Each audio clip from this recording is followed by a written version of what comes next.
Hello and welcome back to the Phoenix Wright Ace Attorney Trilogy. And last time, remember,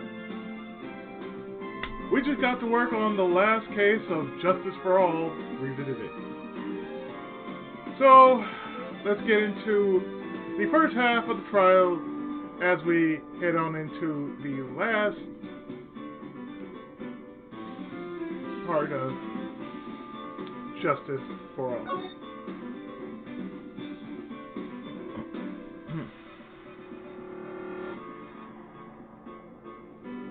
As we start up the first half of the trial.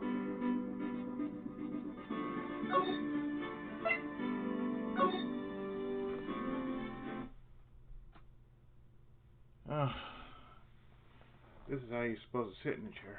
Oh.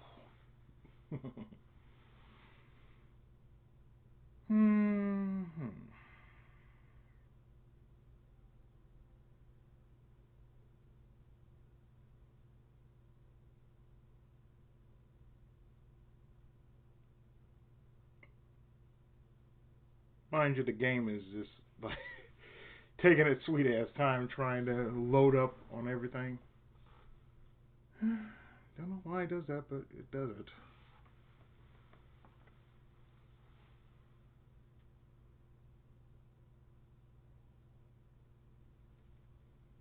I do have my notes with me though, so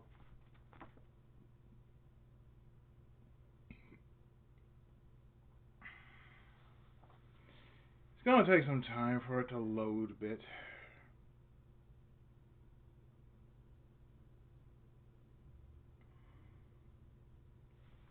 I have to cut it a bit, if that's the case.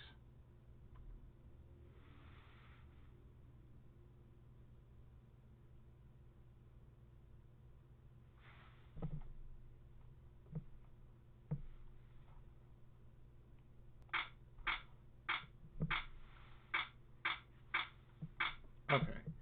March 22nd, 9:47 a.m., District Court, Defendant Lobby number 3.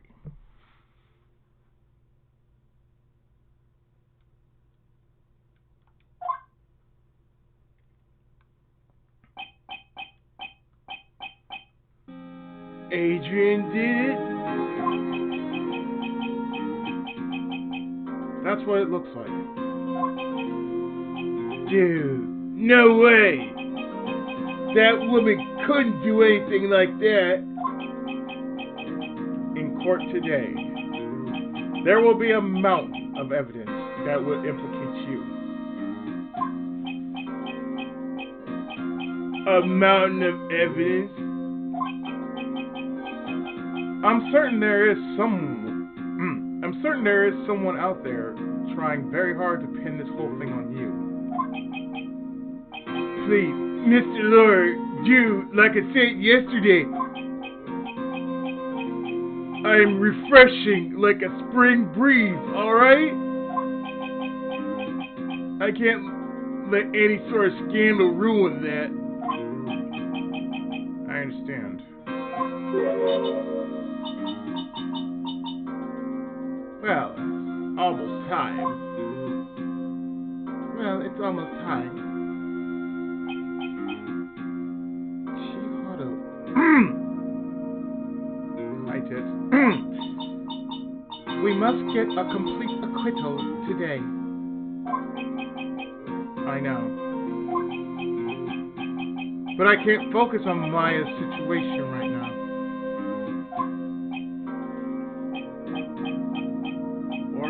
Girls either. No matter what, I have to focus on winning this case by the end of today. Indeed. Well, let's get going. It's him.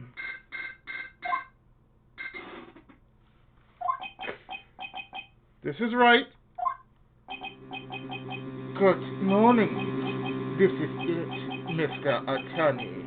The day of the trial. Maya. She's unharmed, right? Well, When I checked on her earlier this morning, she seemed a bit, how shall we say, tired. Don't worry. People don't die that easily. Besides, what you really should be concentrating on is winning today's trial.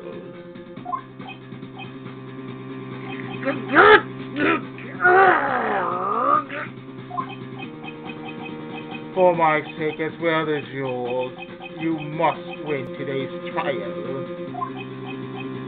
Which is why I sent you a little present this morning. Present? What in the world would you want to give me? You'll figure it out once the trial starts. And even if you don't like my gift,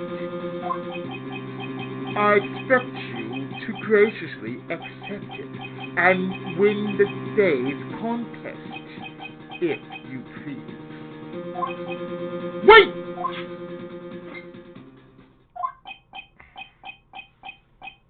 The kidnapper sent me a present. Mr. Lawyer did? Who was that? No one. It has nothing to do with you. So forget you heard anything. Dude, did your nose just get longer?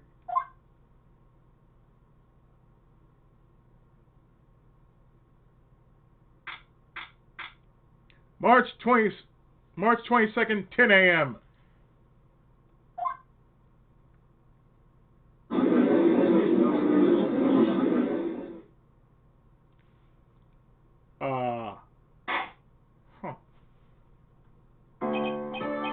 Court is now in session for the trial of Martin Gold. All the prosecution and defense ready.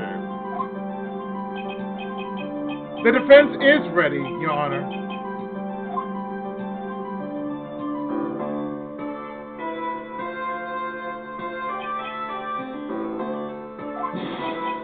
I say, Mr. Wright, what happened to Miss Montgomery? I don't know, Your Honor. Why are you getting mad at me? Your Honor! Please, be quiet, bailiff. Court is in session. If you must tell me something, please keep it brief. Now then, what is it? Prosecutor Carm this morning, Miss Montgomery was shot by an unknown gunman. What? Shot?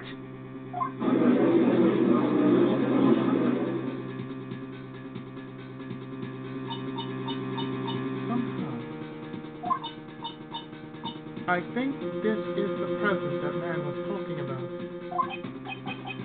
It's present.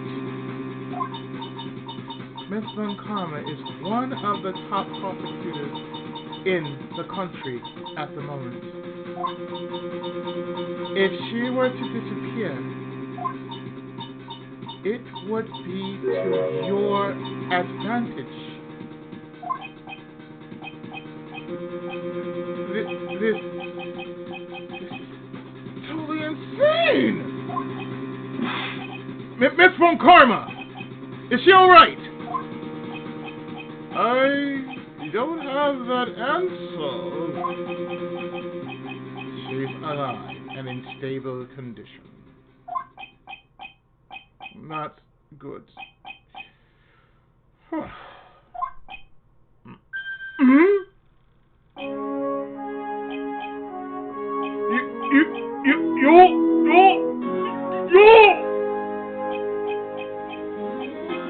thought he'd show up.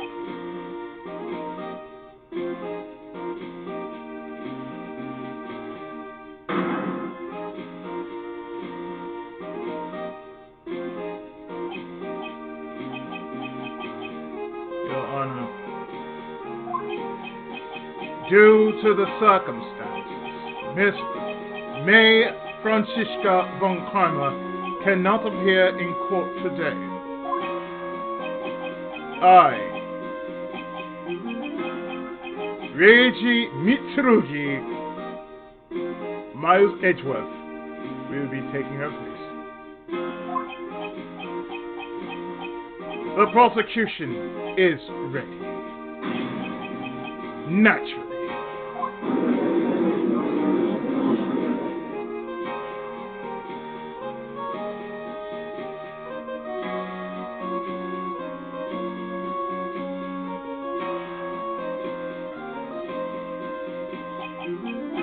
Miss Von Karma was shot in her right shoulder and is currently undergoing surgery.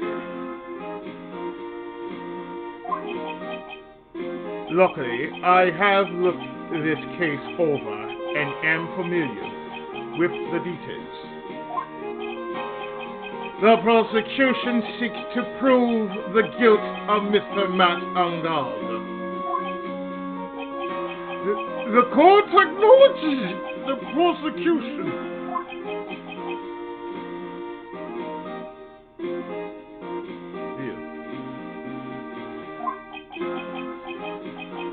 I finally found the answer I was struggling for on my...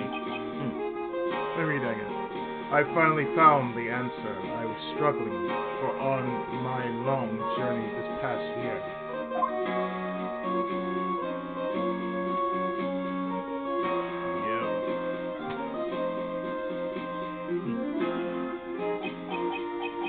By the time this case comes to an end, you too will know the answer.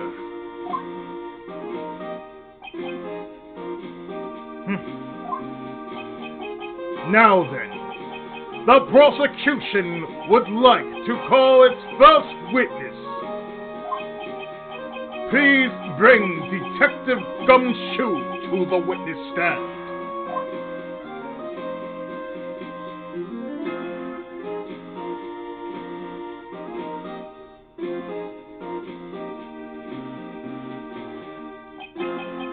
Witness, your name and occupation. My name's Dick Gumshoe, sir. I'm a detective down at the precinct. For now. Well, no. After this trial's over, I'm supposed to turn in my badge. Detective Gumshoe. The prosecution has no need for a depressed witness. Lift your head up and face forward like a proud officer, Detective Dick Gumshoe.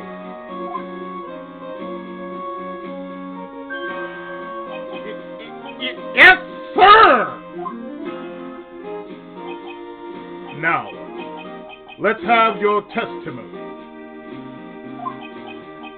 If we want to explore the various facets of this case, we must start with that.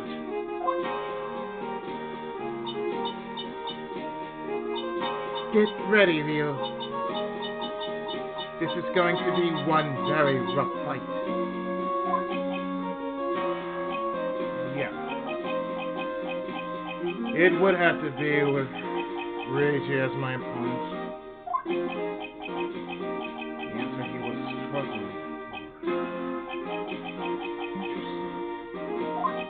Interesting. Show me this answer. He finally found it.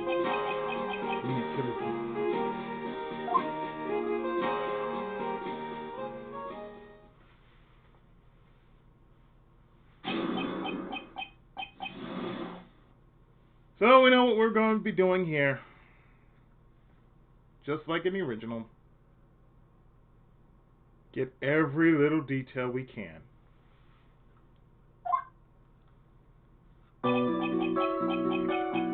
Now, this murder happened after the Hero of Heroes award ceremony, sir.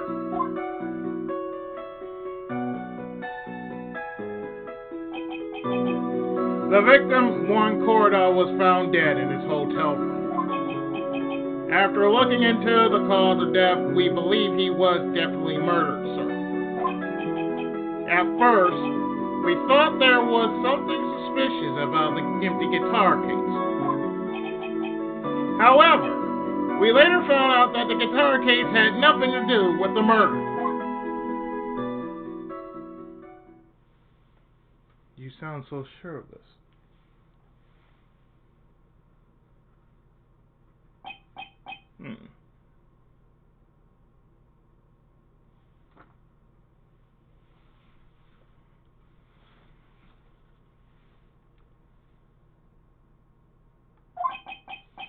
After the award ceremony ended,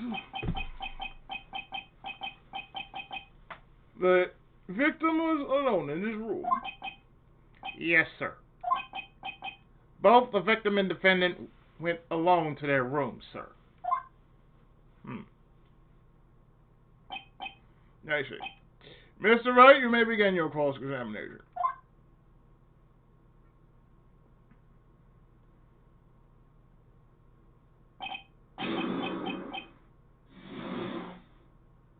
Remember how slow as shit it was in the beginning? Now look at it being so...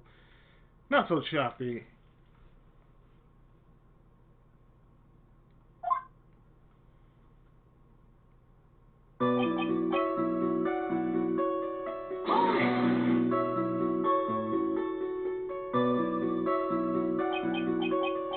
Would you please give us a brief timeline of what happened after the ceremony?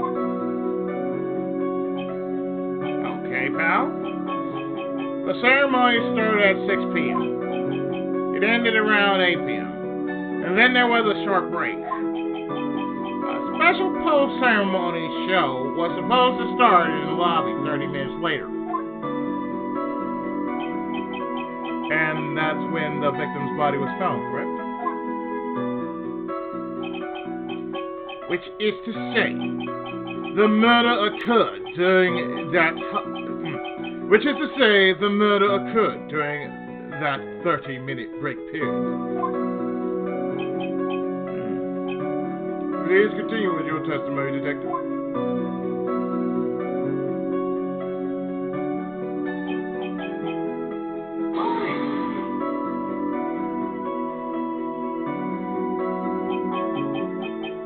The person who discovered the victim's body was Adrian Andrews, correct?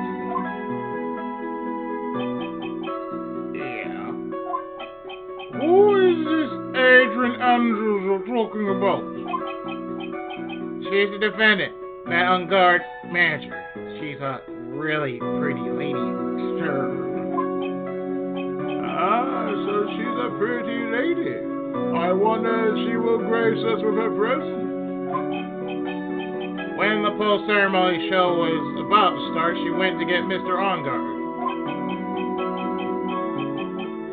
After visiting his room, she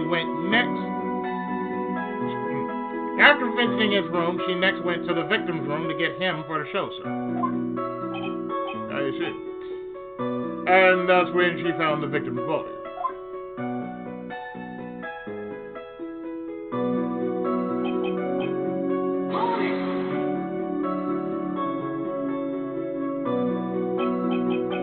The cause of death wasn't that because Mr. Corda was stabbed in the chest.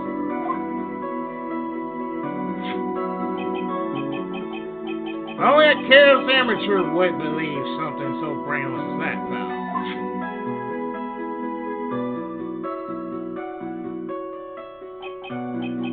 Take a good, hard look at the crime photo. Now, a real pro's attention would be drawn here to this bandana. Banana. Ooh, banana. His bandana, sir. So that's the thing wrapped tightly around his neck, sir. Ah, yes. Yes. I see. His banana-scented bandana. Ooh, banana. Then what about the knife? It seems to have been stuck in the victim's chest on purpose after his death. We have a pressing matter on our hands still. And we get the autopsy report. Thank you. Time of death was 8:15. Strangled with a scarf, then stabbed with a knife.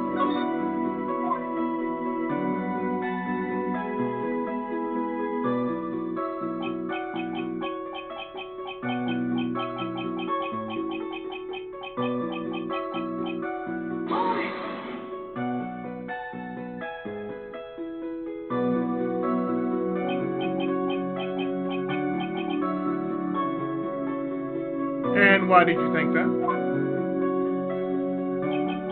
Because it was empty, pal. The Jammin' Ninja doesn't go anywhere without his bright red guitar. And we couldn't find it anywhere at the scene of the crime. Oh, then how about this theory? I found really wanted the guitar and did the crime to get it outside.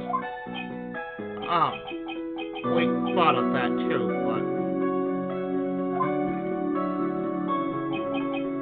but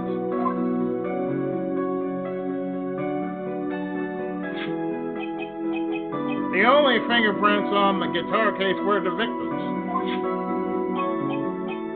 Only the victims, huh? I see. So much for my theory then. Empty. Updated. It's updated now. It's empty, there's some water, but only the top of the lid. There's Corrida's fingerprints.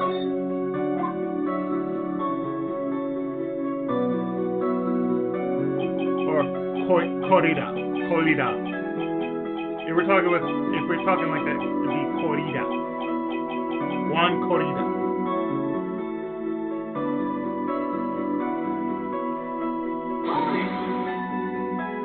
Corrida or Corrida. What convinced you it had nothing to do with the case? The guitar wasn't at the Gatewater Hotel that night.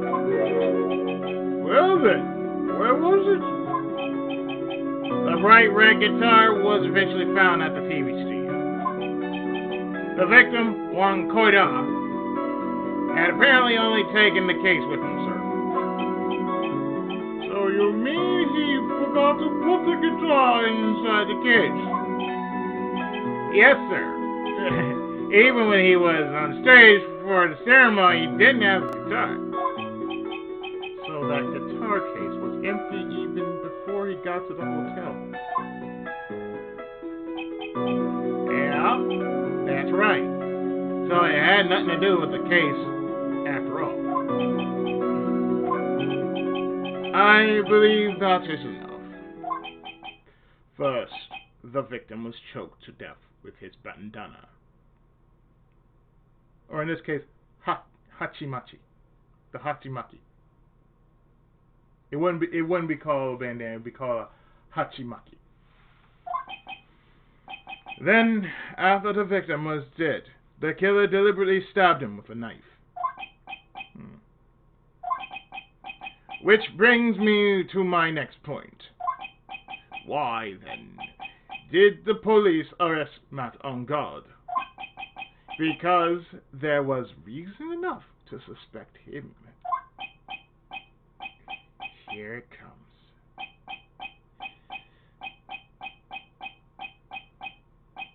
Looks like Edgeworth's back in full swing. Very well, Detective Gumshoe. Please testify about this matter. Yes, sir.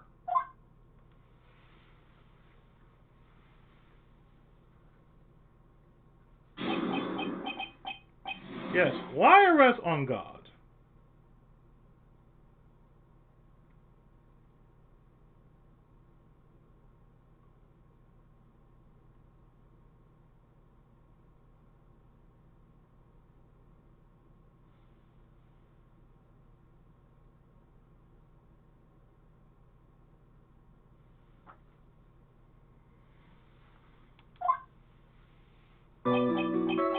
Matt on guard and Juan Coida were huge rivals with each other. They each thought the other guy was in his way. That's more than enough in my book. As for evidence, there's the Jammin' Ninja's butt. It was ripped off of the ninja's costume and was found in Mr. On Guard's hakama. The defendant's fingerprints were all over the knife. The defendant brought the knife for the crime, which makes this a premeditated murder. Does it now? Does it sound like a premeditated murder?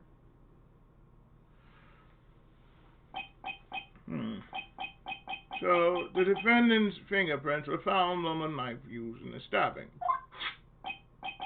It was sort of sticky on the handles, though the fingerprints came out pretty clearly, sir. Knife added to the court record.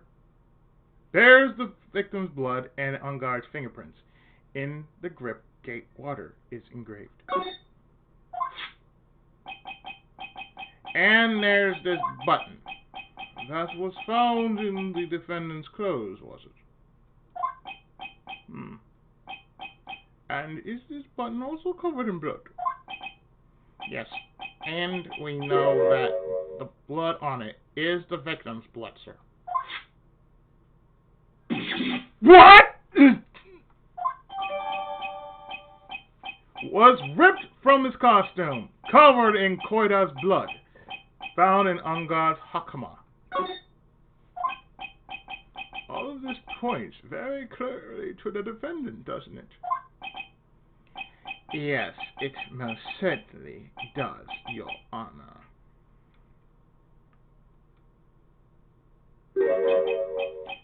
Ready to give in yet? Right.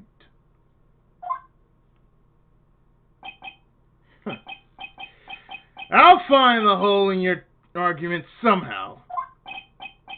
You can press as hard as you'd like. Just hurry up with your usual pointless questions.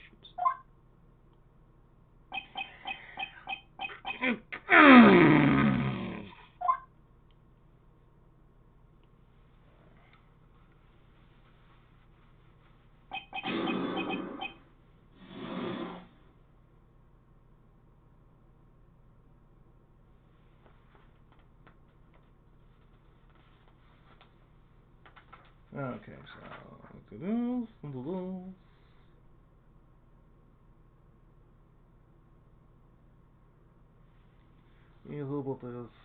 moving this aside.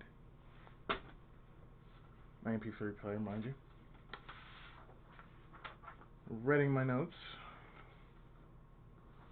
And we've got the disco.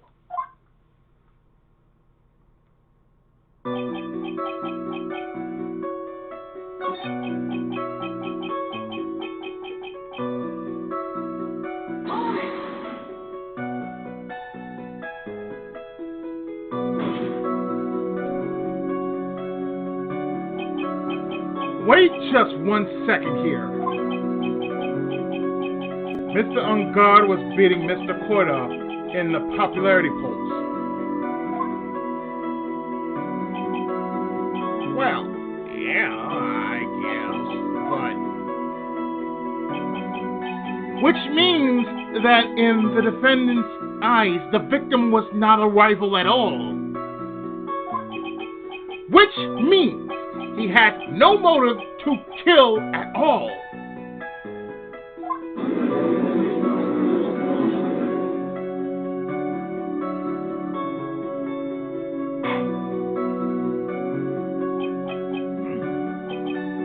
Yes, I quite agree.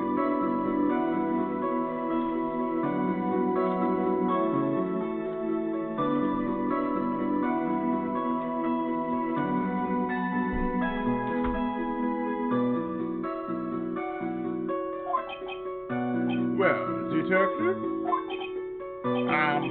It's not... well... I guess if you put it that way, Yeah, the defendant that wood had no motive.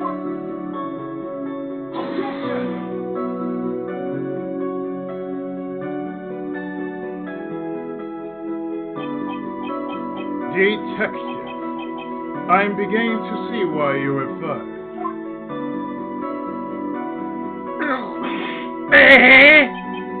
No, not you too, Mr. Edgeworth.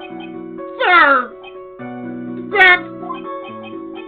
I look forward to your pension negotiations. Damn.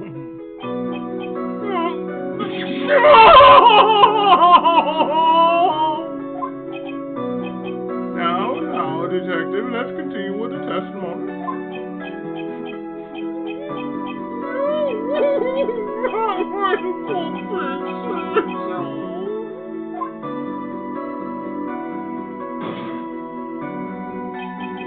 Detective, if you value your money, I suggest you proceed. Yes, sir. We could talk about my pension later, sir. What about what I was saying? Hello, anyone?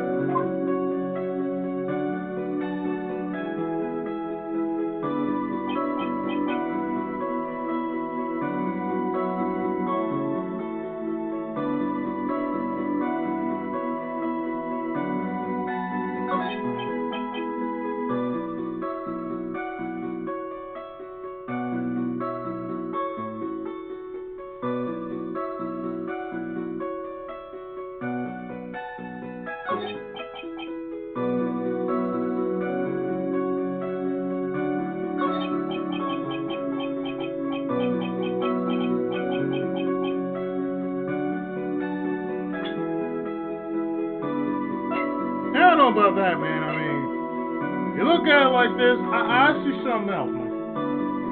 I see bullshit. You got it!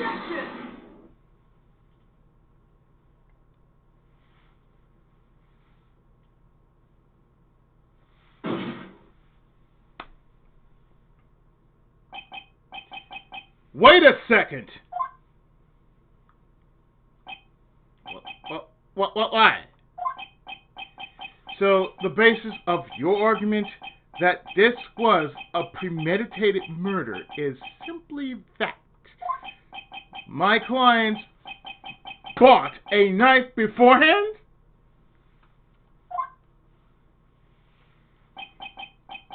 That's right, pal. The defendant did not buy this knife. Huh?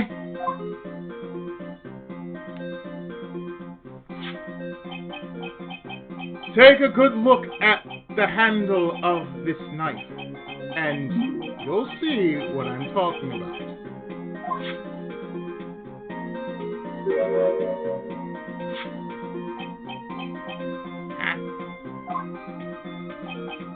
It has a gate water seal setting through the handle. Gate water? I think I've heard that name somewhere before. That's the name of the hotel. The Gatewater Hotel.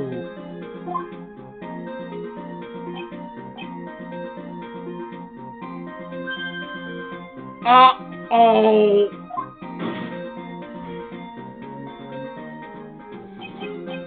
The murder knife was actually property of the hotel. Which means this murder was not premeditated.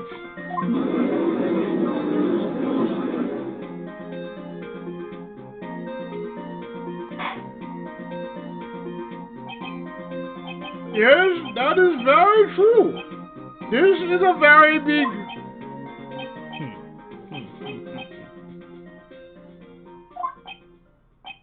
Well, what is it, Mr. Edgeworth? I'm sorry, but the defense is simply too careless. What?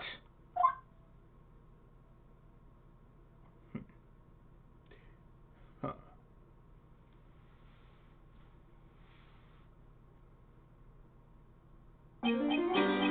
I think whether the crime was premeditated or not has already been determined. How so? I admit this knife is hotel property. There is no one currently on the police force that is dumb enough to not realize this. Except for him. But I didn't know. Oh.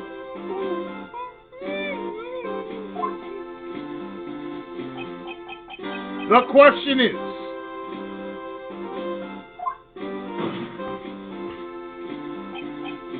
where did this knife come from? Why, that's obvious. It came from the victim Mr. Porter's room.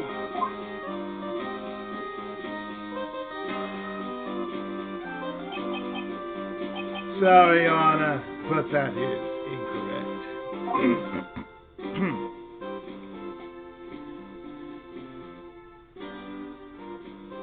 In the room of Pookie's, the victim ate a last meal before he was murdered. With that being the case, I would like to draw the court's attention to what is on top of the table.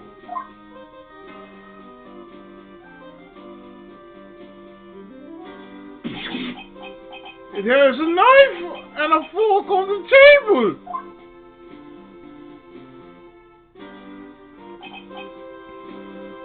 Then, where in the world did this knife come from?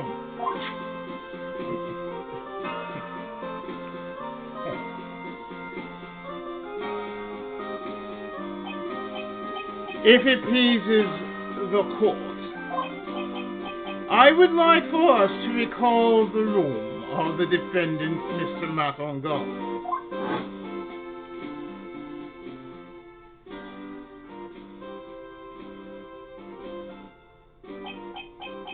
Especially what was on top of his table.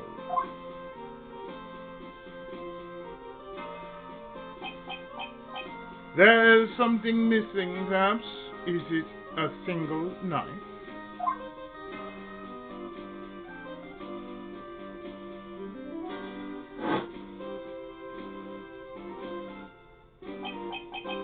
We investigated the leftover dishes for fingerprints, and while we were investigating, we came to the conclusion that Mr. Matt Ungar's knife was missing.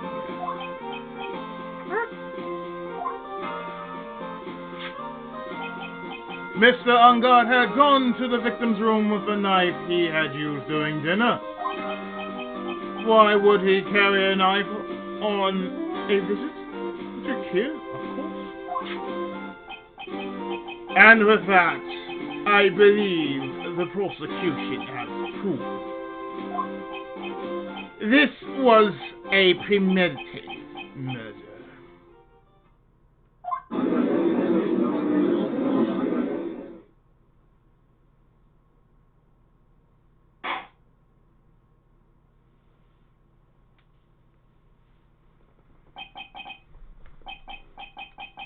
Amazing, Mr. Edgeworth. Absolutely brilliant.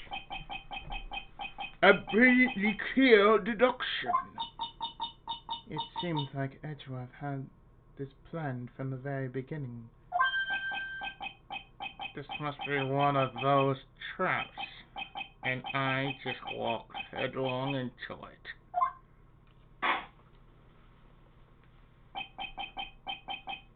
A murder weapon with fingerprints and a button from the victim's costume. There is quite a sizable amount of evidence here. I can safely say that any further deliberation is a waste of your Honor's time. Although, I wouldn't mind if the defense were to present evidence not yet shown to the court. Evidence not yet shown? Means evidence that the court hasn't seen yet. In other words, new evidence. What the defense has to say about this, Mr. Wright? Well,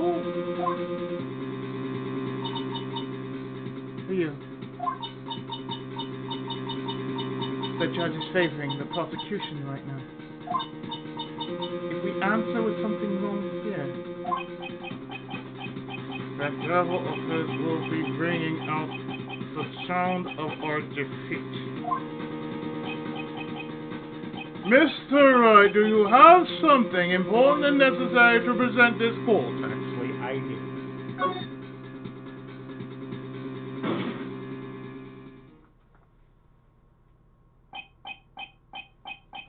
There's one.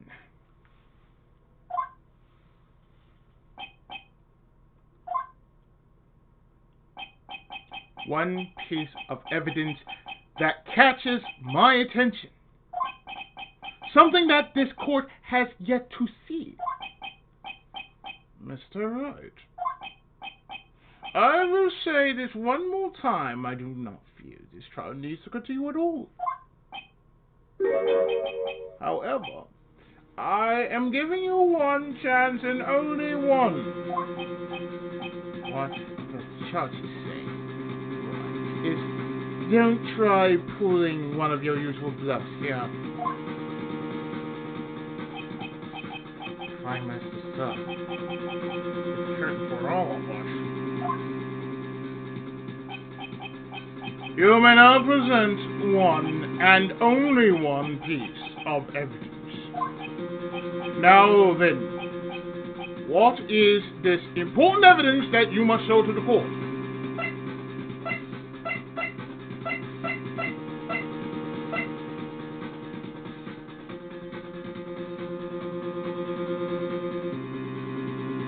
Hooray!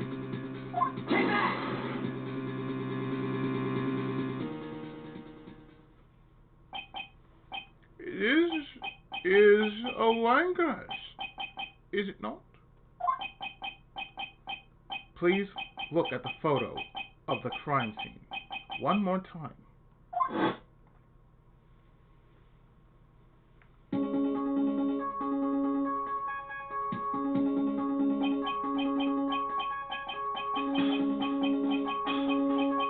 The scene is a mess because of the victim's struggle against his assailant. The vase was broken. His makeup is all over the floor. These were all things that were at one point sitting on top of the dresser. Well, yes, I see your point.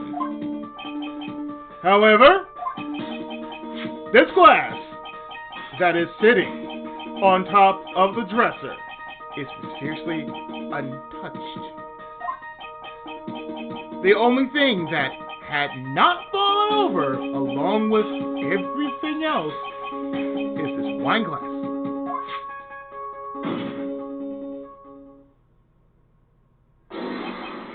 This piece of evidence is more than strange enough to warrant further consideration.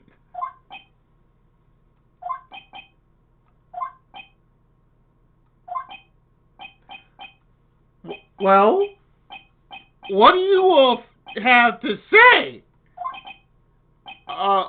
Well, eels. It is a little peculiar. Yes, isn't it? I thought it was. You can stop looking at me with those puppy dog eyes of yours now. Mr. Edgeworth. What is it, Your Honor? Your opinion. You don't need my opinion. Because there is no special meaning to that glass. What?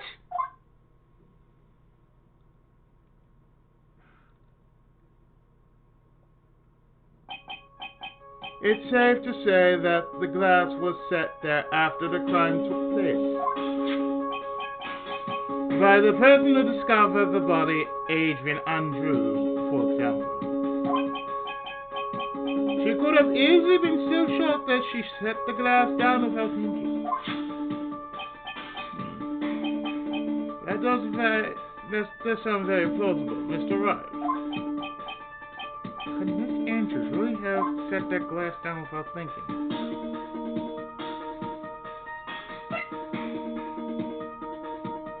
Nah, I challenge that.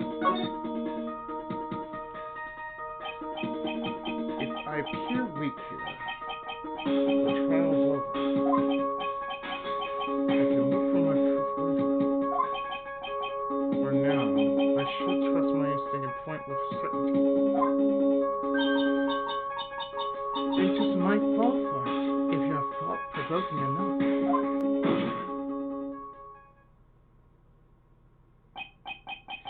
The defense would like to challenge the prosecution theory. We would like to see something that proves it was Miss Andrews who set the cup up on the table. You've turned the situation on its head yet again as usual. Mr. Edgeworth, do you have any proof to back up your claim? There's no way he has any. He's just bluffing.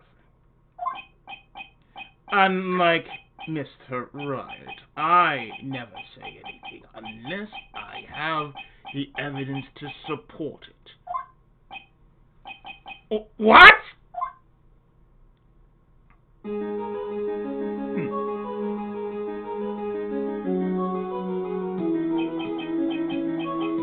You're not thinking hard enough today, right? Did you think this wine glass escaped my notice? Then, of course, it has been thoroughly inspected for fingerprints. Fingerprints?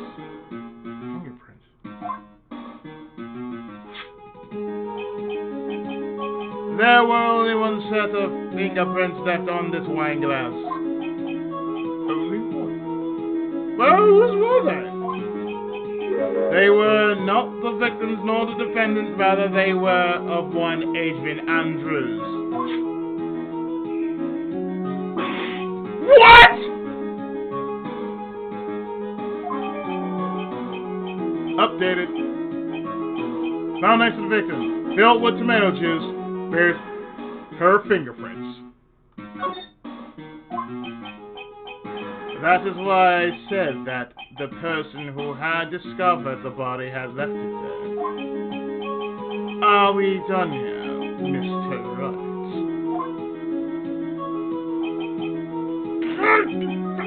I can't believe I fell into another trap!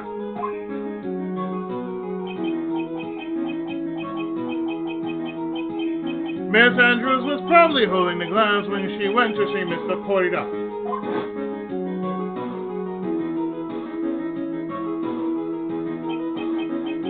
But upon seeing his dead body, she was stunned and set the glass down on the dresser. What you just said makes a lot of sense.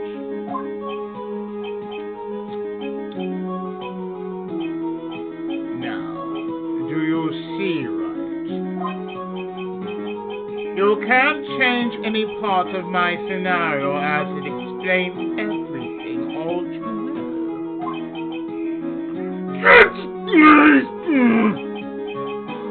I thought long and hard this past year about what it means to be a prosecutor. And from here on out, I will show you the answer I have come to discover.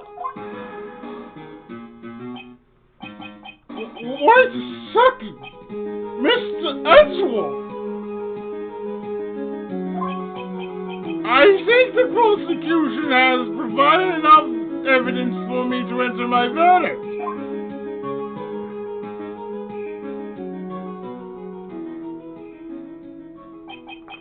Unfortunately, I cannot allow you to pass judgment yet. The prosecution has yet another witness we would like the court to hear from. Another witness? Yes. Bailiff, please bring in the next witness. What in the world is Mr. Edgeworth thinking? Oh, we know what he's thinking. We know what he's thinking.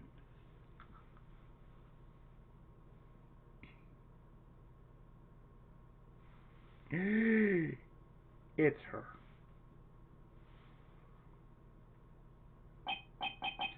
Now then, witness, please, state your name and occupation.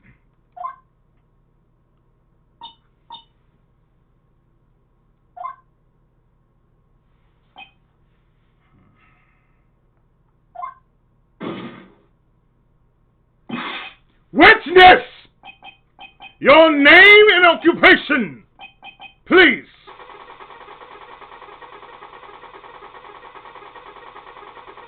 Put down that mega buster immediately. G-O-T-C-H-A. God, I remember that game. That was so terrible.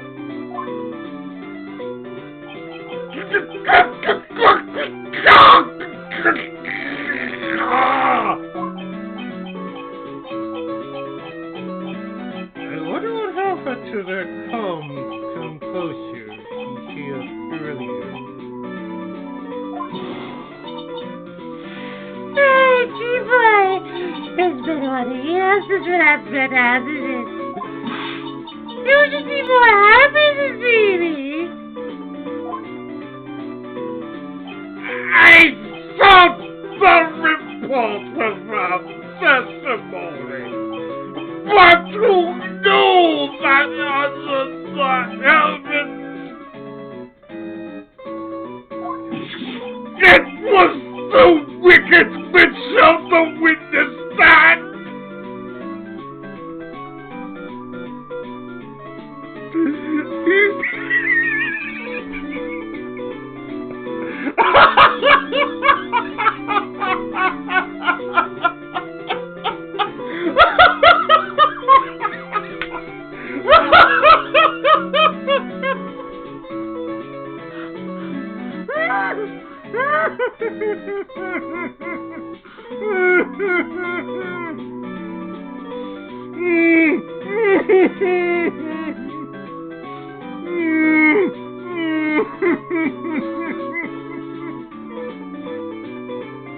This face! This...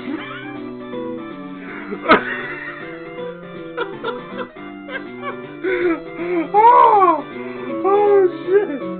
Oh shit! Oh God! I tell you this time, I know what I'm supposed to do. So today, I'm going to tell you anything and everything. Even things that don't have to do with that terrible crap. Miss Witness, that terrible crime is all of this court needs to know. Put down the Mega Buster. 0.2. Oh! Shush it! I'm talking to my deity with you right now.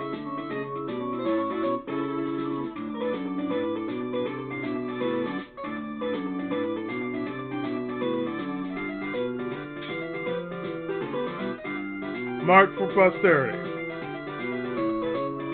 On both counts. Don't interrupt us, Scrubs! Yes, madam. No! Please! By all means, interrupt us! Please! Anyway, witness your testimony, please. It's true what they say that you are hot-headed nowadays. Not that I mind at all, I see.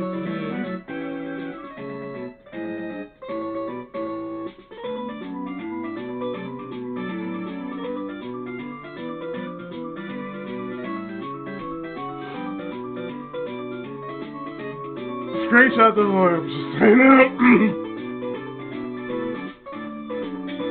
The screenshots just say it all right there. Just a whole bunch of notes. Now then, which should I start with? The witness was on security detail at the hotel on the night of the murder. Is this correct, Miss Windbag?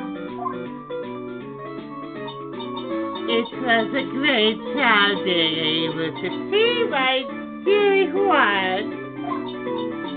It is always too much for my little house. You mean you were a fan of the victim? Look, everyone is crazy over that unguard. Say he's cute in a fresh way, or something. But not me. I wouldn't say anything so silly.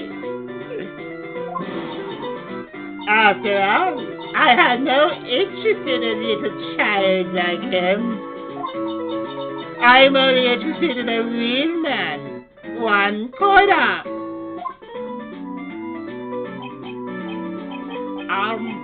But those two were the two rules. Anyway, as I was saying, I was pacing in front of his room that night. Very well. Please tell the court what you witnessed the night of the murder. Leave it to me, Auntie Pooh.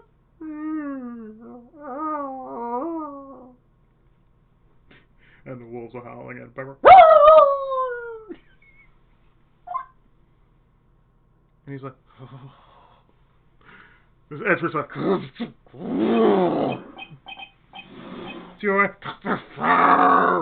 you sure?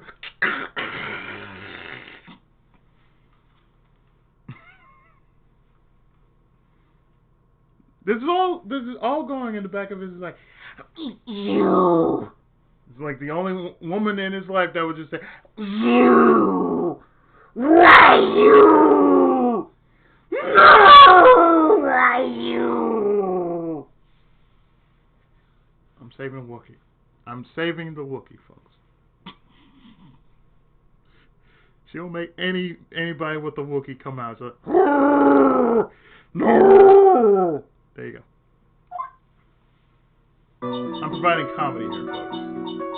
Anyway, after the ceremony, I went to pace around in the hallway in front of his room. That was something I was interested in finding out, you know. Well, since I was on the job, I made sure to keep a good eye out the whole time. But that's when someone showed up. It was a man coming out of Block 1's room. It was Ungard! Matt Ungard! He was trying to sneak his way out of Anne's room!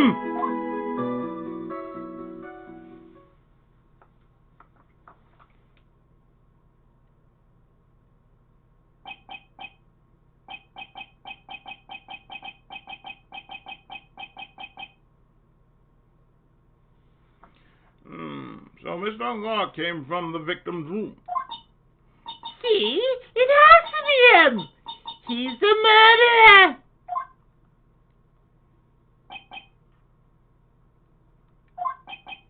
I see. Well, Mr. Wright, you may begin your cross-examination.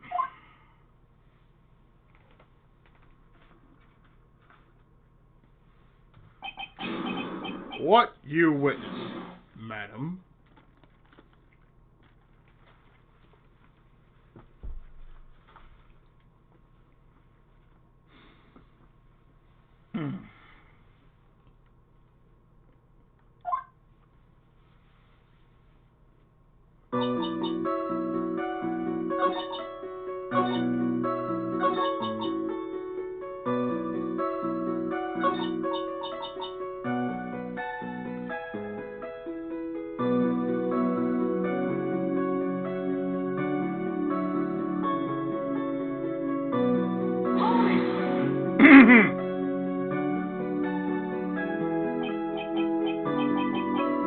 You saw my clients. Are you sure about that?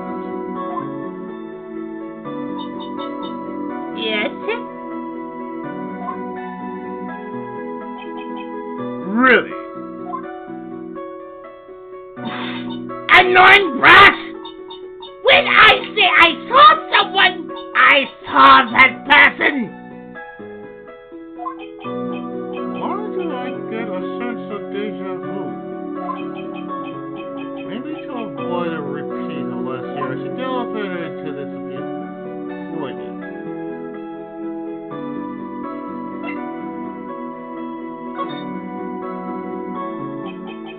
Please, tell the court about the man's clothes in more detail.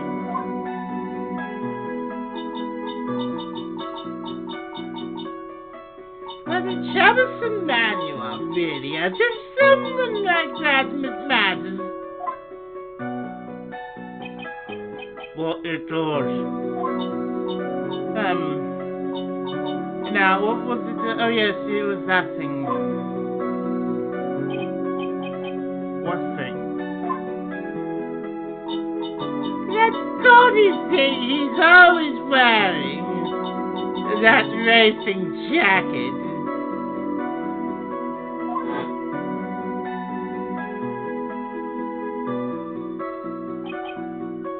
Ah, he was wearing that at the detention center, too. That thing's meant for nothing but seducing women out of their pantaloons. Men!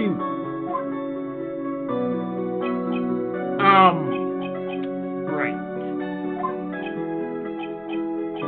So, Mr. Wright, was the testimony just now important or relevant in any way?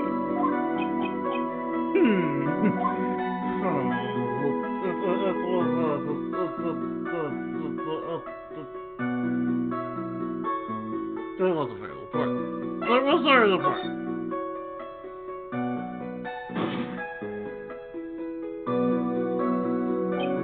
Of course it was important, Your Honor.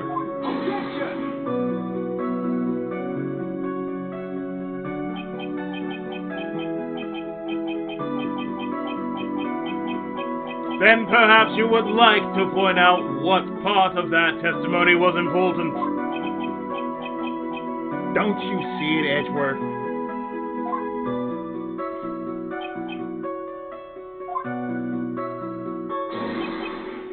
Your Honor, I request what the witness said about the jacket be appended to her testimony. I don't quite see where you're going with this, but alright, witness please. I don't like to badmouth anyone without reason, but if I must... Bullshit! You always badmouth people with reason. You contradicting old codger, you.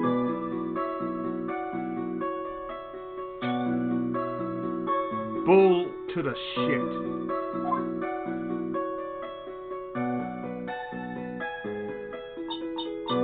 He was wearing his flashy racing jacket. Honestly, it's all just for show.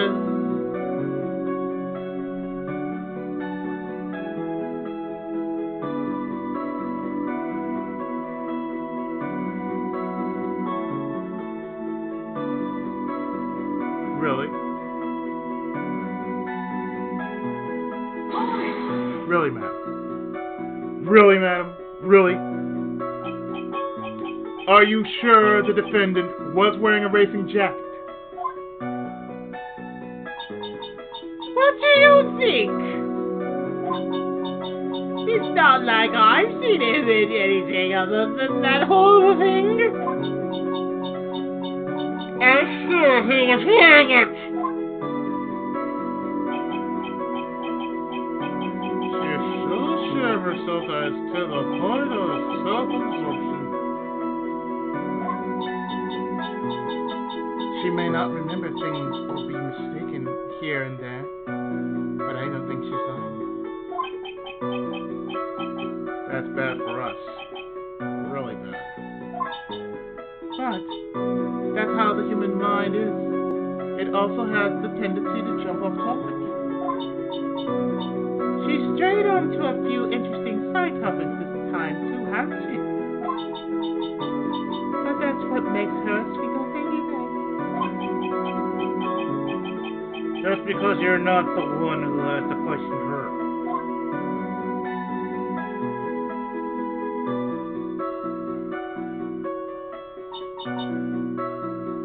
One, two, three, 4, 5.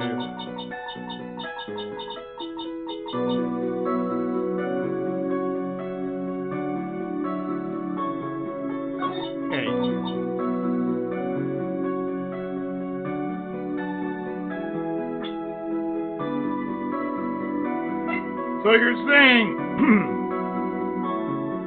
that this right here, are you sure? Well, I say, idioti!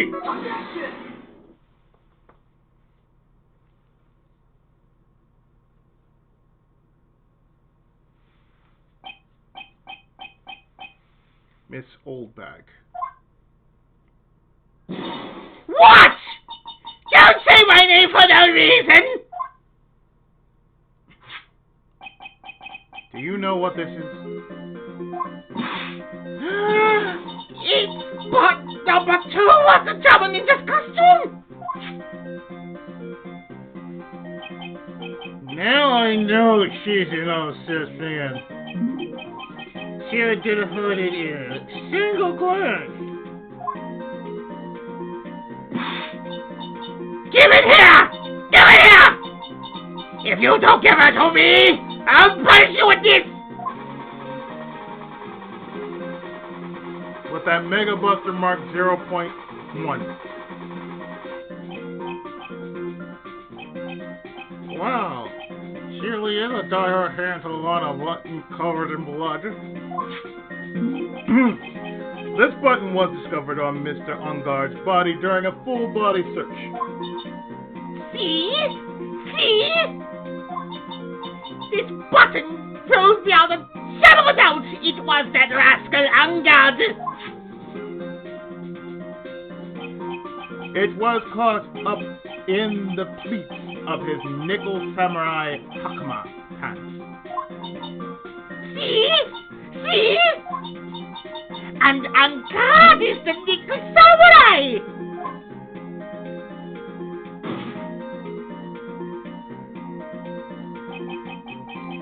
Witness. Your witness. Now, it may just be me, and I do have an active imagination. But, just now, didn't you say that the defendant, Matt Ungard, was wearing his usual racing jacket?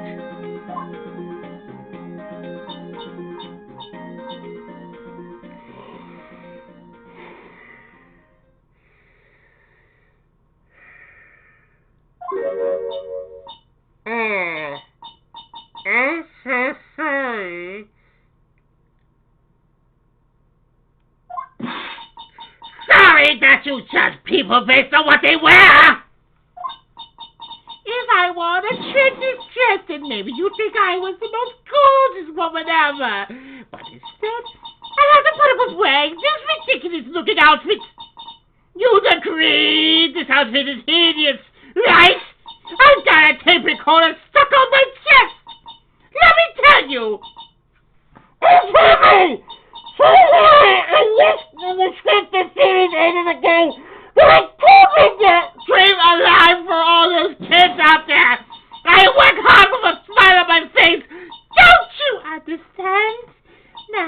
take a look at in the mirror. Your clothes are about as interesting as a documentary on catting. You should take a Templeton from Edgy Pool. Now, he's got style. I swear, I would never do that one on the original, because it would go so fast. But now that line's like, oh god, that sounds so stupid. Now, hold your tongue still now for 1 second. So, what you saw in actuality was not Mr. Ungod.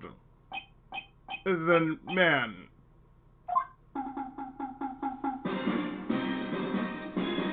You saw Tonosuman! But Mr. Ungod, Tonosuman too, the Niku Samurai. That's when you think about it.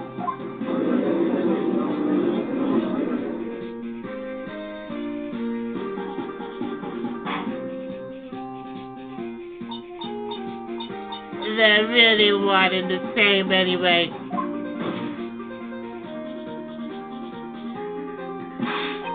Miss Windbag, this is a very important point we're talking about.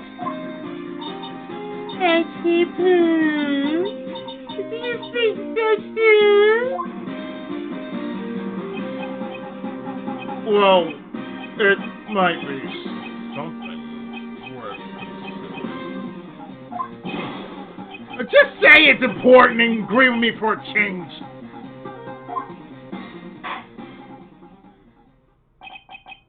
Witness, think carefully and try to remember as much as you can before you testify.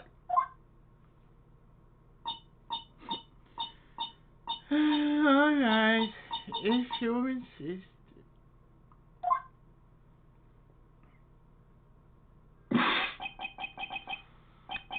I should be the one to shine, not you.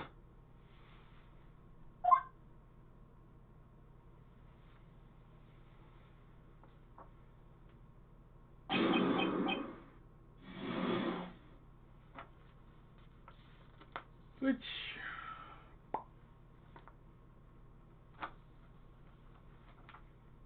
Oh, this is, oh man, this is,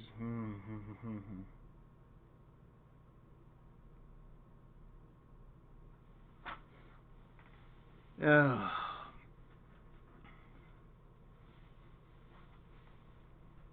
I'm taking a sip right here. Good Lord.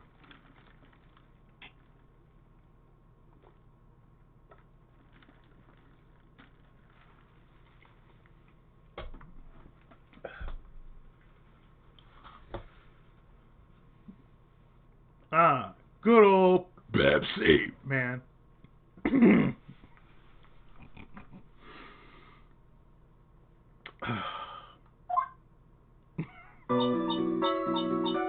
On God. Yes, now I remember. The Nickel Samurai, that's right. It was the Nickel Samurai that I saw. Yes, it would have been convenient for him to wear his costume during the murder. He had to go to that post-thermo station right after the crime, you know. So he must have worn that Nickel Samurai costume when he was stabbing Port One.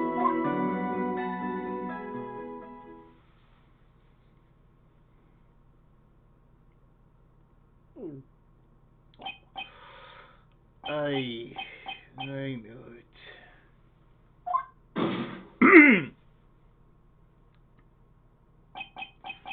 I knew you'd say he was inside that costume. What? Did you think there could have been someone else inside that costume? Don't be a bad little boy thinking such rude things. But the possibility does exist. Ah, young'uns today. I told you, there is no way it was anyone else. How do you know that? because I said so, and what I say is the truth. Yeah, that's the adult answer. That is the basic parent answer right there, because I said so. The adult version, because fuck you, that's why. There you go.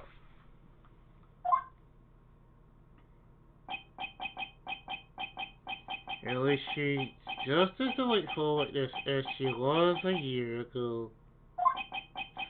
Mr. Wright, you may cross-examine the witness. Yeah, it does feel that way, doesn't it? Turn off the mind to electric boogaloo.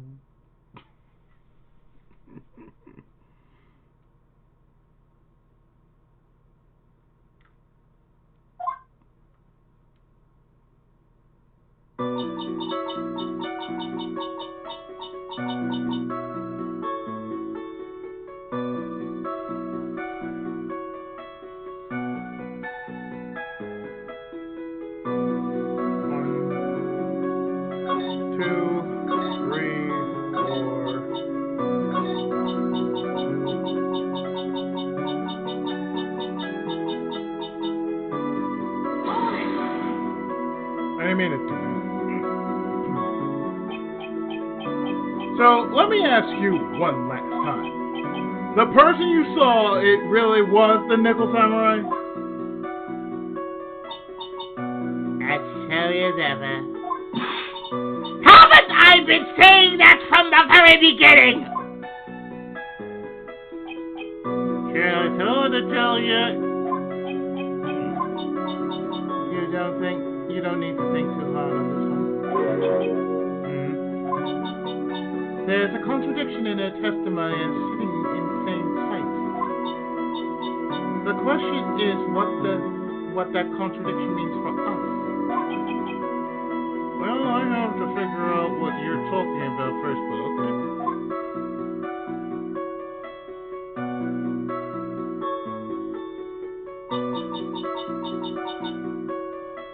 One, two, three, four, five.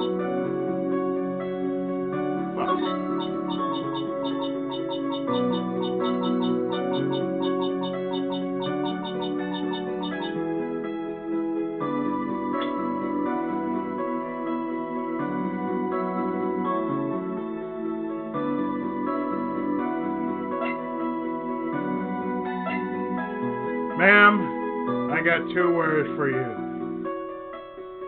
Iggy Oddy.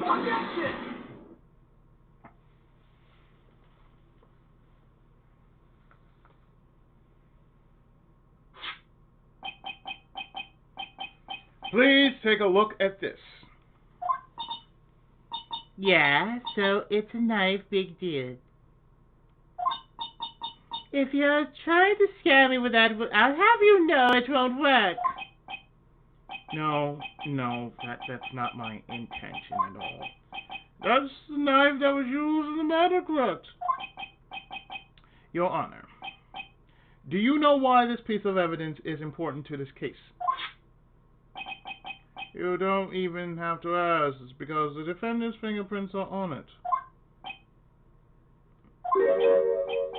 Is that what you're driving at? That is exactly what I am driving at. What are we driving at? Whose car are we driving? If Mr. Ungard was really in the Nickel Samurai costume at the time of the murder,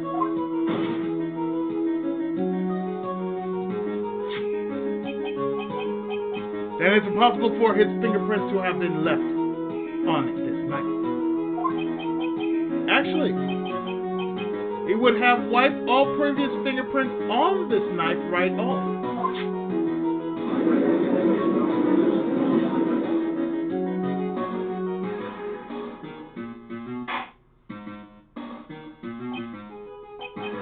Oh, that's right. The Nickel Samurai wears gloves, doesn't it?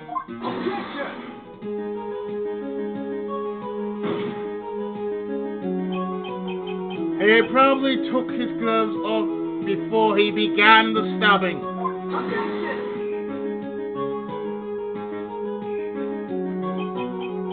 And why would he do something like that? To leave his print on the murder weapon?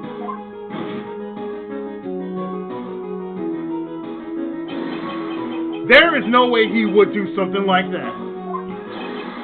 However, there is one possibility. Then let's hear your possibility. It's very simple.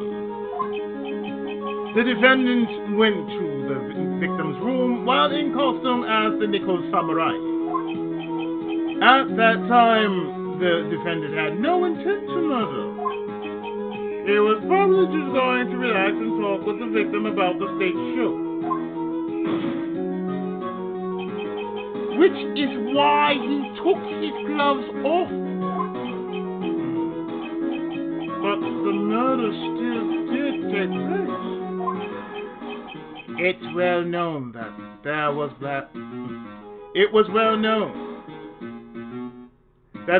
bad blood between the defendant and the victim. Yes, I have heard that before. Well, Mr. Wright, what do you have to say about Miss Edgeworth's theory? So, let me get this straight. Edgeworth's theory goes like this. When the defendant went to the victim's room, he had no intention of killing him. Now, up to this point, are there any problems with this theory? There's a contradiction.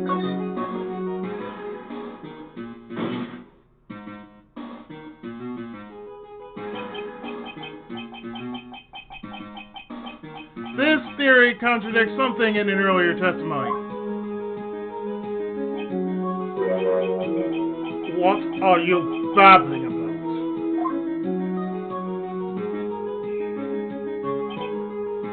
Now, for argument's sake, let's suppose Mr. Arngard was the killer. If that's the case, I think it's impossible for the killer to have gone to the victim's room without intent. I think it's impossible. I did that wrong for a second. I think it's impossible for the killer to have gone to the victim's room without intent.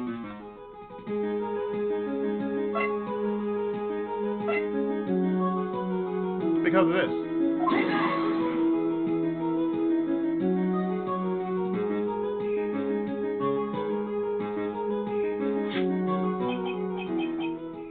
This knife was used by Mr. Arngard at dinner.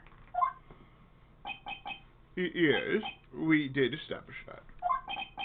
Which means that if my client was, in fact, the killer, then he brought this knife with him when he went to visit Mr. Koida. I suppose. However, you just said it yourself. At that time, the defendant had no intent to murder.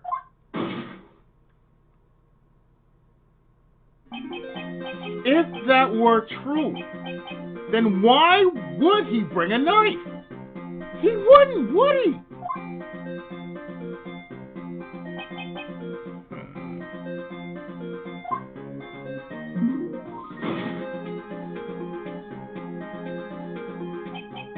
Which means, Mr. Edgeworth, your theory was flawed from supposition 1.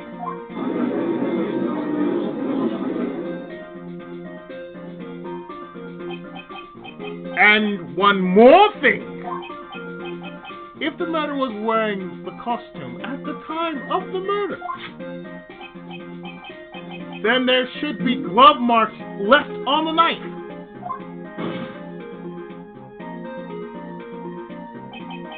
Which means the defendant's fingerprints shouldn't be all over it like bees on a hive.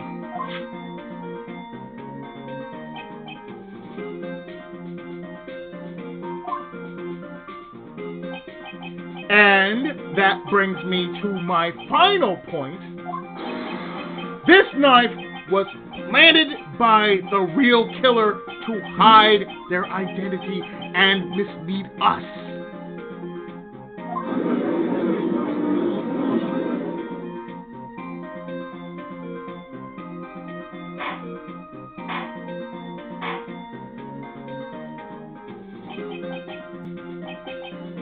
Order!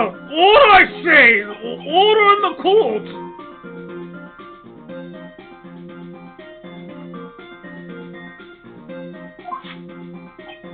Was this knife really planted by the killer?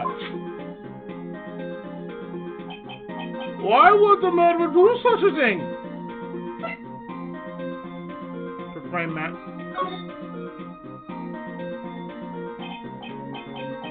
It's to frame my client, Mr. Ungard, of course.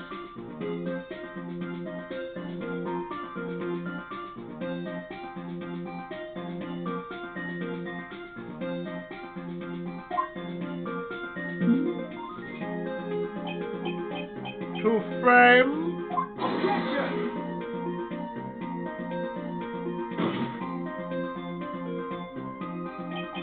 Aren't you forcing the interpretation just a little too hard on this one?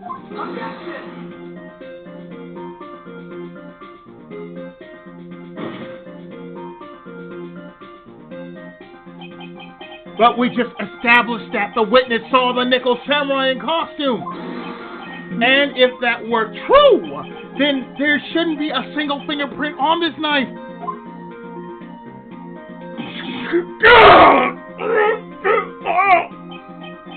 Witness!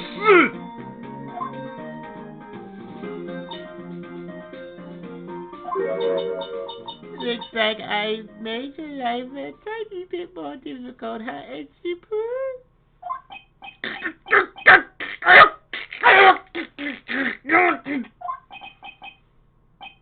Witness, did you or did you not really see the nickel samurai? Well, I guess at first I might have forgotten, but... Are you saying you mixed up Mr. Ungard with the nickel samurai? His character on TV? But I mean, I can't really do anything about that now! Look! I was waiting around in front of that door because... Well, I wasn't waiting around for the nickel samurai. That's for sure.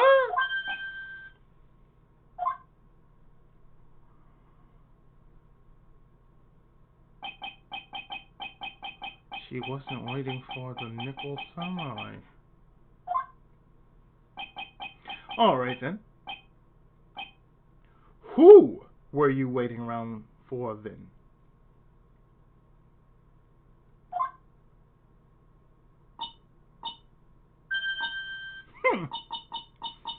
That's top secret to anyone outside of security. I have a feeling that you were waiting for Mr. Wang Koida. Am I correct, witness?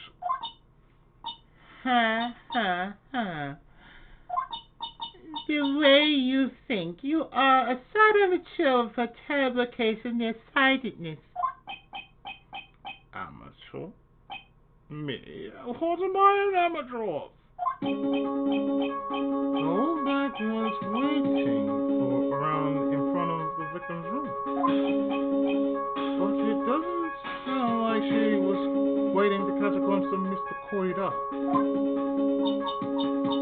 Maybe. Maybe the old bag was waiting around for that person. If it's who I think Mia's hinting at, it's certainly possible. Miss Oldbag, you were waiting for this person to come out of the victim's room, weren't you?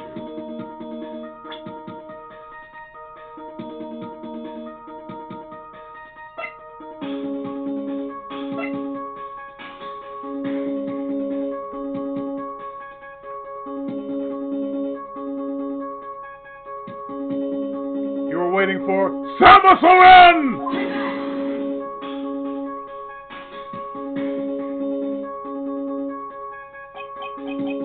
Who's this person? This is Adrian Andrews, Your Honor. This is Adrian Andrews, Mr. Ungar's manager. But why would the defendant's manager be in the victim's room? It seems that this is the latest rumor in circulation, Your Honor. Oh, this is... I see. It just seems to be really into this article.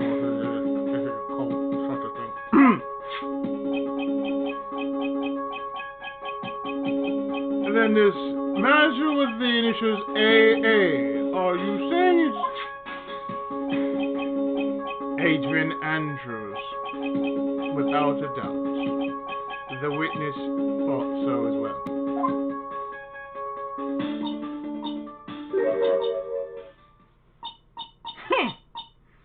Looks like you sold me out. Well, that's fine. I could go away this whole sworn to confidentiality stuff then. Witness? What in the world are you? Watch out, you. I've got a bad feeling about this. A very bad feeling. I got some information. Some very secret information from a certain source. So that's why I was doing my own little investigation. In secret, of course. But what for? Just for myself. Personal reasons and all that.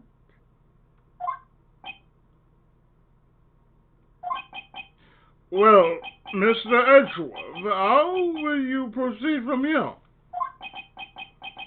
I really don't want to do this. However, I cannot simply let this point slide. I see. Very well then. Witness, please testify about this secret information. Get ready. This is going to take the wind out of you, youngins.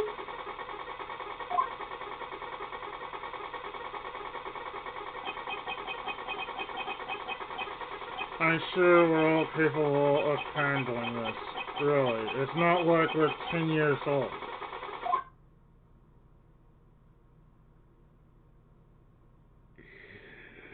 Yeah. About the secret information.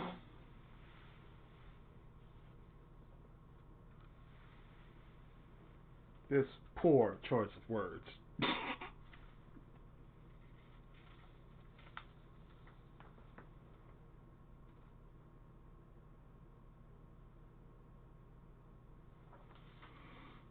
And then after that, I think we're going to take a break after this part, and then after that, we're going to the second half.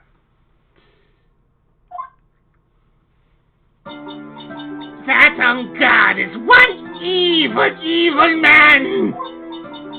He thought he could ruin poor Juan by causing a new scandal! So to say that, he sent his own manager to get in close with Juan. I cannot condone such dirty tricks. I took action. Oh, and before this is tough, if you so secret you got that, nobody else but you and me knows yet. Okay?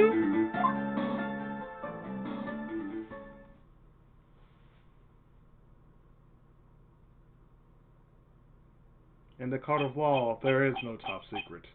There is only Rat Spencer. The defendant sent his manager. The defendant sent his manager. What is the testable topic for this court? What? Nobody is above gossip! Is it there a saying, the truth is never pleasant? Never heard of that one before.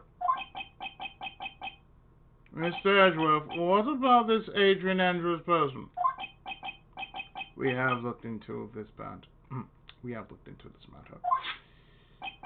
And found that the truth the article proposes is, in fact, baseless gossip. But should this be true, then this proves that the defendant did bear ill will towards the defendant. Then this proves that the defendant did bear ill will towards the victim. So this means I have to smash this rumor once and for all. Now then, Mr. Wright, you may cross-examine the witness. Be careful. The old bag seems rather excited right now. That's right! I'm not as nothing but your average foul-blooded youth! That's character defamation right there. Oh, as the old saying goes, you gotta burn old bags with fire. Time to fire out the afterburners and hit the highway to the danger zone. There's a power that comes from deep inside of you. 'Cause every day we're reaching towards the light. And you know there's a long road ahead of you. But when your wheels get you there, things will turn out right. I'm keeping that in, damn it.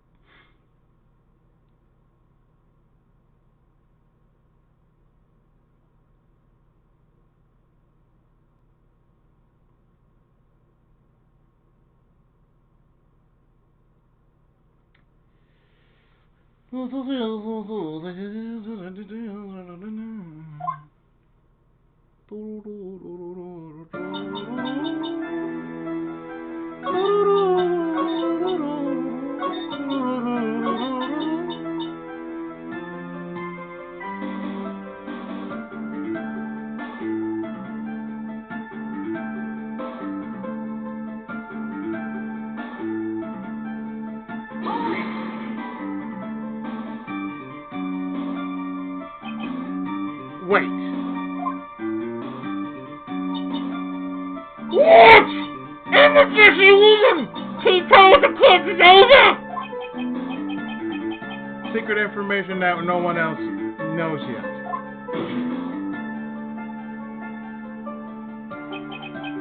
If that's true, then how do you know this secret information? Huh?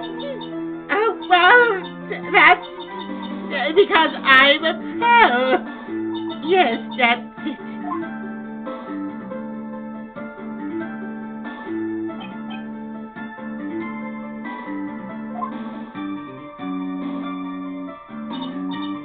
It's a secret! Even if you drill a hole into my brain, you'll never find out! How in the world did that old bat get such secret piece of information? Oh, I got some for your ass. So no one else is supposed to know this secret information, correct? If that's true, then why do you know it, Miss Windbag?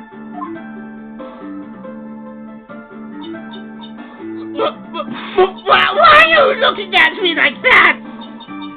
Stop that! Witness!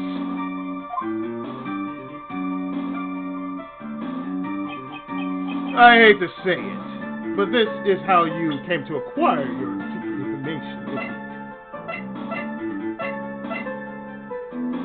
Bam!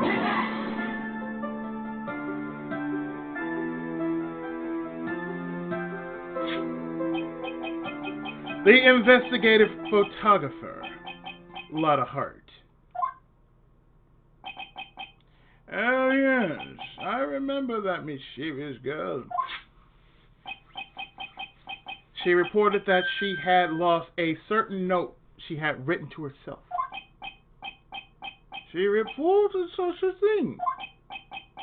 On that piece of paper, she had written down of some of her impressions about the relationship between the victim and Miss Andrews.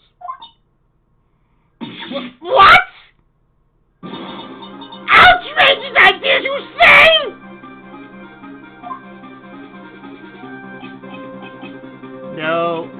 No, I said impressions.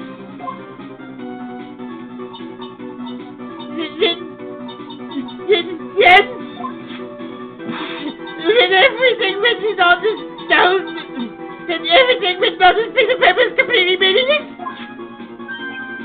Ah! That's it! That's the note! Ah!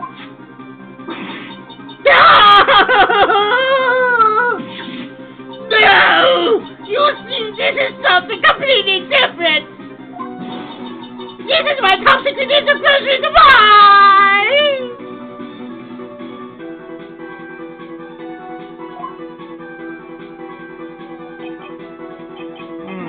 And you are the one who took Miss Hodge's note. I'm a huge fan of one, that's right! That infamous puffy hair whippersnapper. She's working with that evil god. She says to herself, I'm God, I'm his mighty. She was so happy, smiling like a sweet duck. I was only checking what she had written.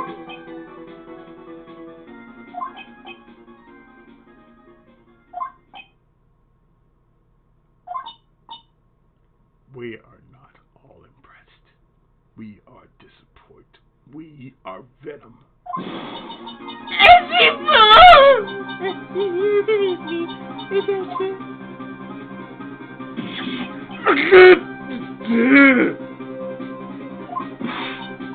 I was only trying to help out like the angel I am. It's only a little piece of paper. I've never taken anything else before.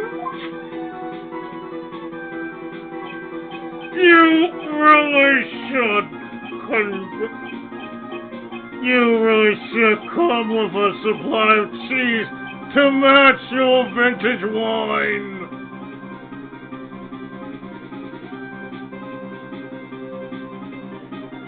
The sweet burns coming from Mitsurari. The sweet burns coming from I can't even say his name, Mitsurugi. Goddamn. The sweet burns coming from one Reiji Mitsurugi.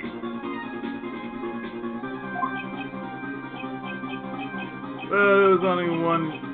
Well, there's only a piece of paper. I suppose we should overlook this one. She looks like she's really sorry. Should I forgive her? Pile bunker.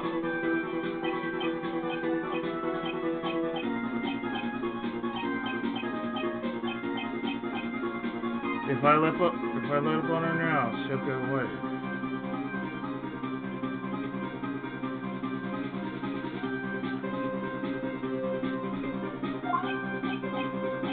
I have to find a way to inflict a deafening blow to the prosecution.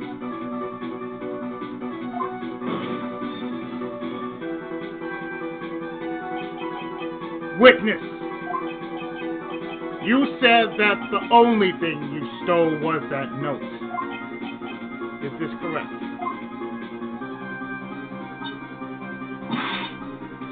Stole? Why don't you listen more carefully, you annoying brat? I saved this piece of paper from this terrible little trash can, that's all. You're lying, damn it! And I can prove it!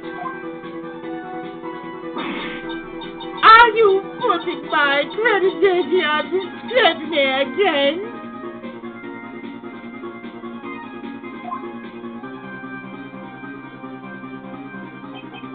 Miss Windbag,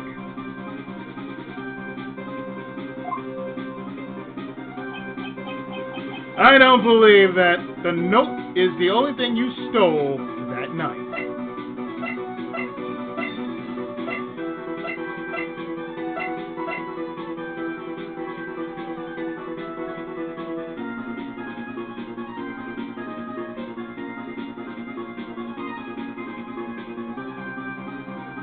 Today!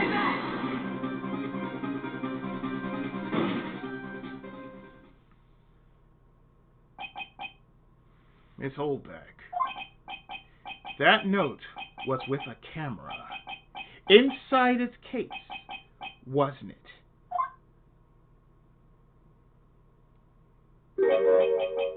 A camera? Yesterday, Lotta Hart was raising a huge stink over her camera. She kept saying something like, "My sweetie, $1,600 camera disappeared on me." Why? Witness! What is it, Grant?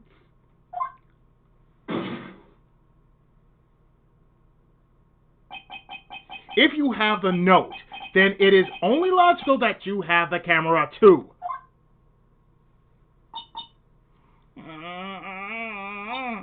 Looks like you found me out again, Sonny. Is this the camera you're looking for? Hello, this is the camera I'm looking for. That's... What?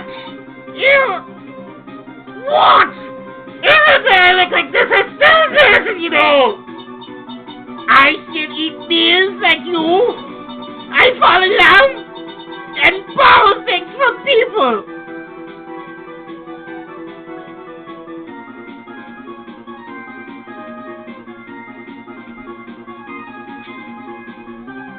Oh God, I am putting such.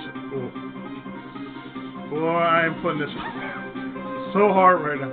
This is gonna put these things all up on Twitter right about now. I think your definition of ours is a little old. I saw that woman's business card, and that's when I noticed it said, "Flyback celebrity, flyback celebrity photographer extraordinaire." Well, when I saw that, I had to know what sort of picture she had taken. Photographer, picture. And the security guards, my business, to know these things.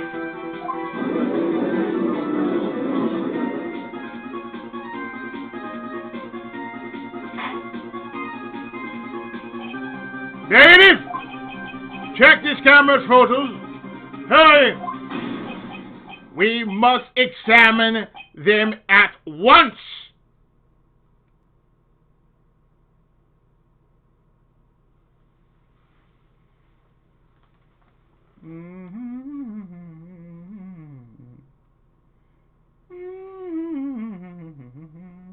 Moments later.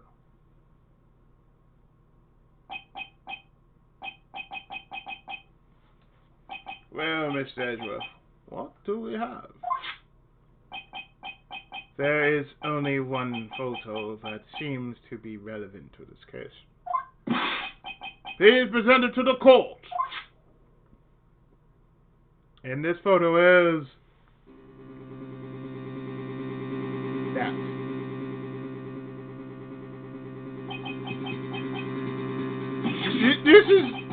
This is the Nickel Samurai. See, I told you that's the guy I saw. This proves that the witness was not lying about. It proves that the witness was not lying earlier about this matter. Picture taken in the hallway right after the murder. What does this all mean, Mr. Edgeworth? This photo by itself does not prove that This photo by itself does not prove that the person in it is the defendant. However, in his own confession, Mr. Ungar clearly stated that at the time of the murder, he was still in his nickel samurai costume. If that is the case, then this nickel samurai is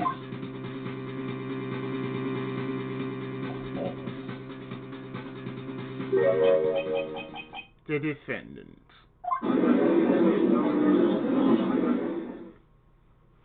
But the question is, how do you know?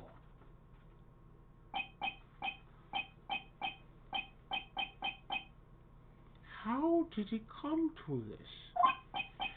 I think this brings us to the end. We have examined every piece of evidence thoroughly. Final comments, Mr. Wright. The court will consider them before we close. Do you agree that this photo is decisive evidence against your client? If this photo really is decisive in return for it. But if I raise an objection here and below it, then I will put my life in jeopardy. I can't make a mistake here. This is only one road out of it.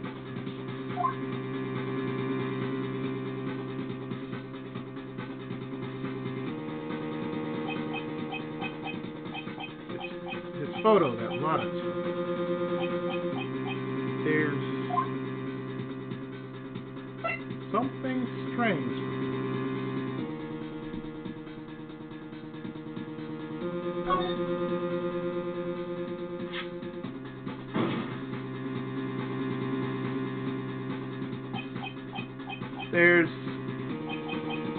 There's something strange with this photo. I knew this was coming, right? Your fault, Miss Edgeworth. I think we can all agree there's nothing strange with this photo. There's no way for the defense to debunk this photo, even with a bunker buster. Debunk with a bunker buster? Is that what you're planning to do, Mr. Wright?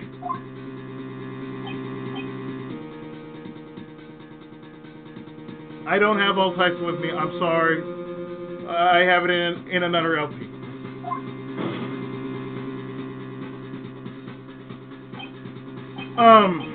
Anyway, please look at the photo one more time. If you really believe you can honestly find something wrong with this photo, then you should only need one chance with it. Well, I have to find something wrong with this photo. I can't let this chance go by. Where in the heck did she take this photo from anyway?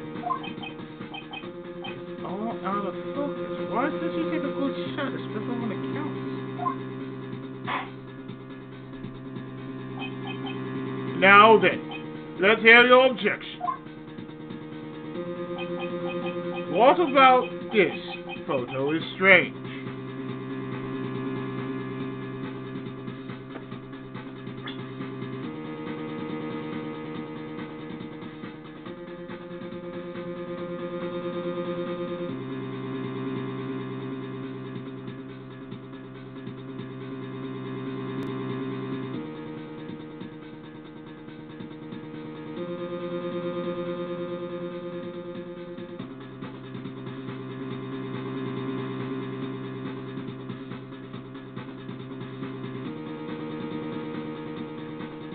That's gonna be messed up if I can't even say, which I really should say, but I know it's right there.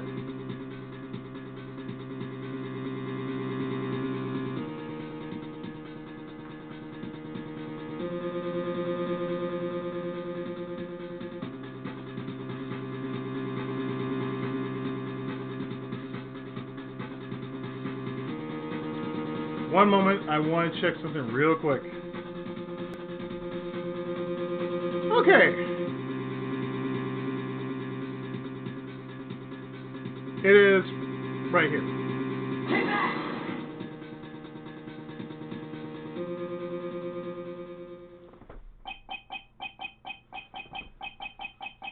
I had to make sure on my end because it is bringing me back to the last one that was like this. The last case that was like this when it was mentioned a year ago in the first game. Yeah. I would like to direct the court's attention to this one area right here. What are you pointing to? His ankles? If you could see this person's ankles, that would be one thing. However, you can't. And what does that mean? The costume person in this photo could not have been Mr. Ungard.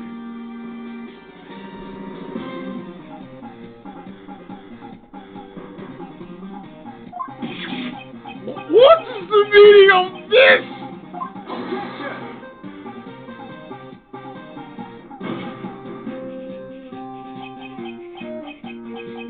I wonder if you would care to elaborate with actual facts. Let's take a look at the Nickel Samurai's poster.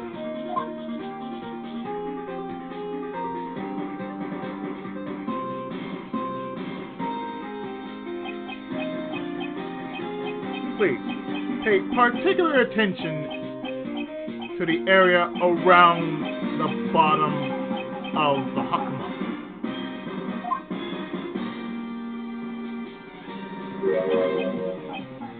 His socks!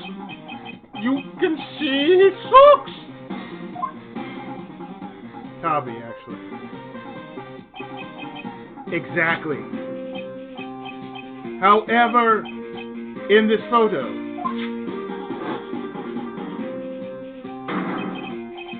the Nickel Samurai is clearly holding his Hakama up just to walk.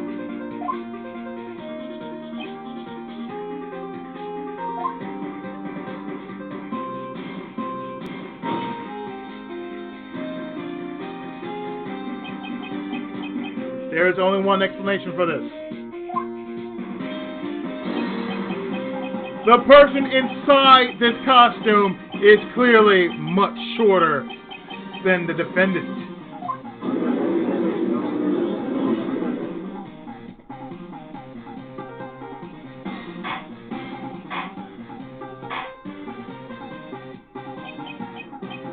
Alright.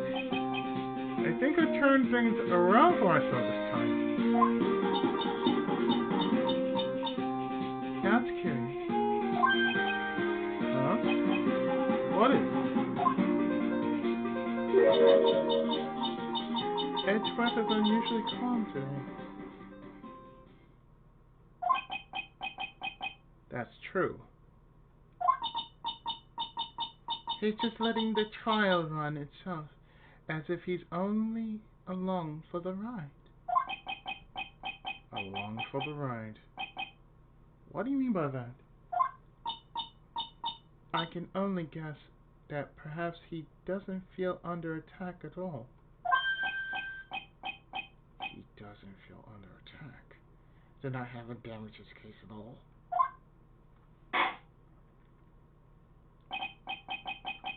Mr. Edgeworth, where does this leave us? If the person in this photo is not Matt Ungard, then everything the prosecution has tried to prove has become meaningless.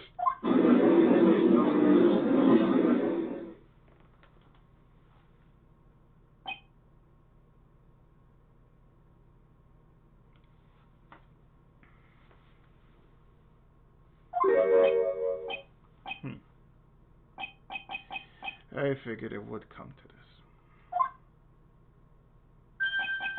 What?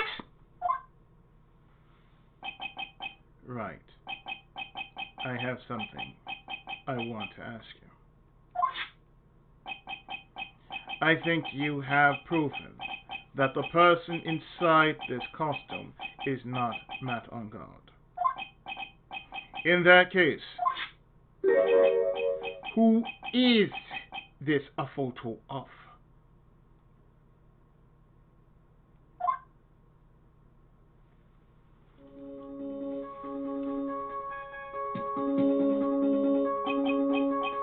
Who is the person wearing the Nickel Samurai costume?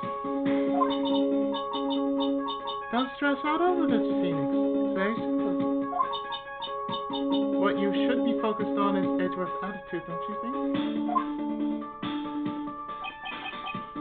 Yeah. Why is he so calm? Mr. Wright, let's hear your thoughts. Who is the person in this photograph?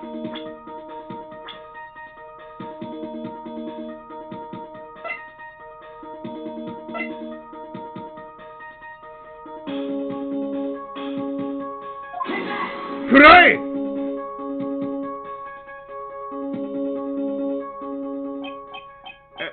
Adrian Andrews! If you want to know who that Nickel Samurai is, it is none other than this woman. And why would you say it must be Miss Andrews? What in the world points you to her? Well, for starters, she's short, and she can freely move in and out of Mr. Ungod's room. But finally, she had dinner with Mr. Ungard that night. And how does that all add up? It means that it makes it very easy for her to get a certain item. A certain knife with Mr. Ungard's fingerprints all over it. The knife that was used as a murder weapon.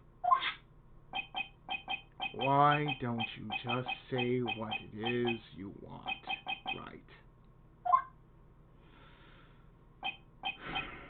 I have to do this now. This is my last chance to turn things around.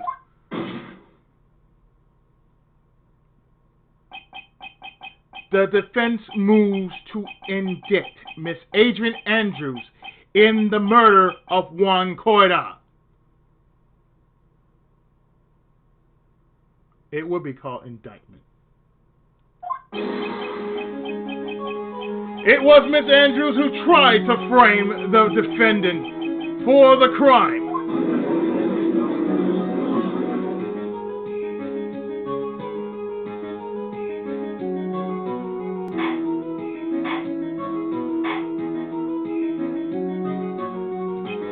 Order! Order! Order! It looks like this trial has hit a most unexpected development. Mr. Edgeworth! Yes, Your Honor. This court is issuing a subpoena for Miss Adrian Andrews. A verdict cannot be passed without first hearing her testimony.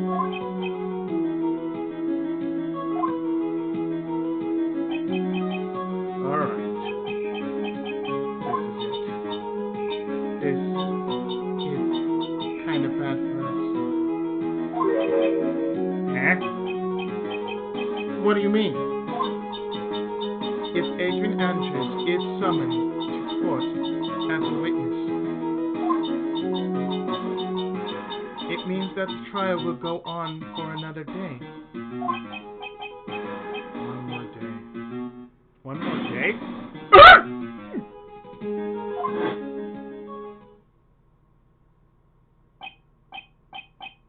If I don't get a verdict today, then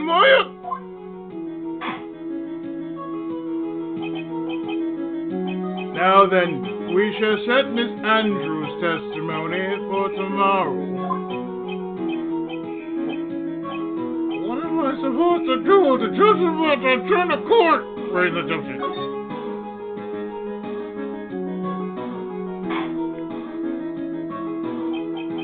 Now then, idiot!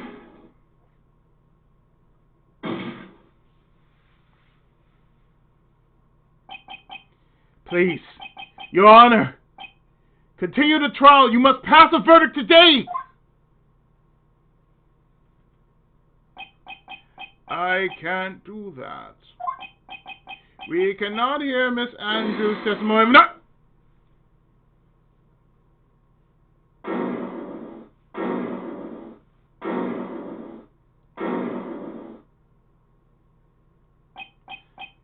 I abhor wasting such valuable time.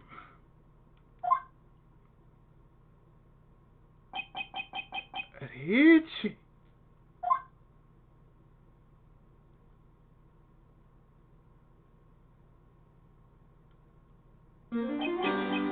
Your Honor, I request that you please continue with today's trial. But we cannot continue due to this unexpected development.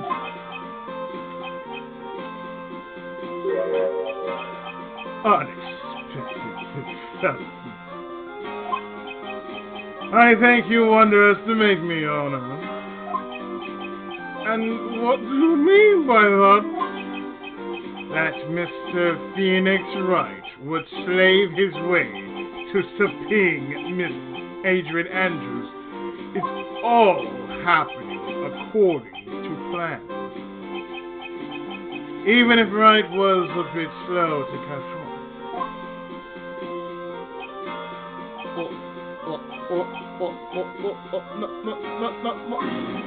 Not at all!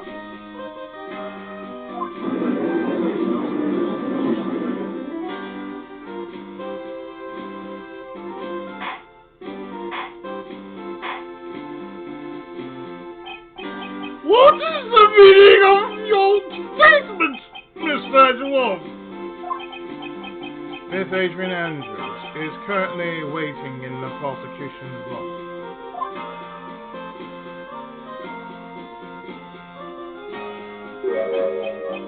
She is the next witness.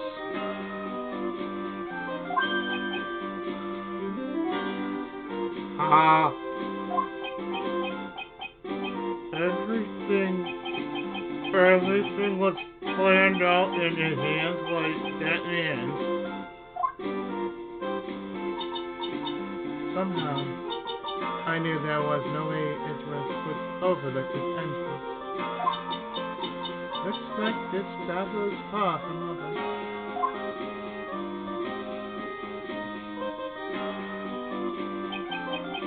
Exactly.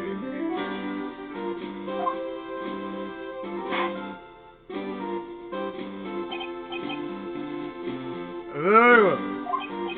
We will call the next witness. However, before we proceed, we shall take a 10-minute recess. Please prepare your witness in that time, Mr. Edgeworth.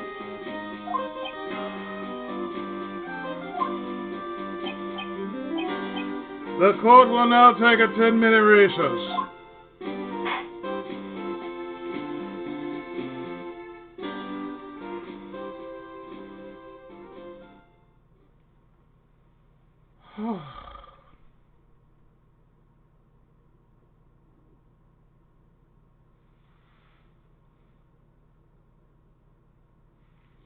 Do I dare want to put up 2 more hours? I don't think so. After 2 hours of this one part, I am definitely going to save here. Because goddamn it, after all this shit, I am not going to do this a second time around.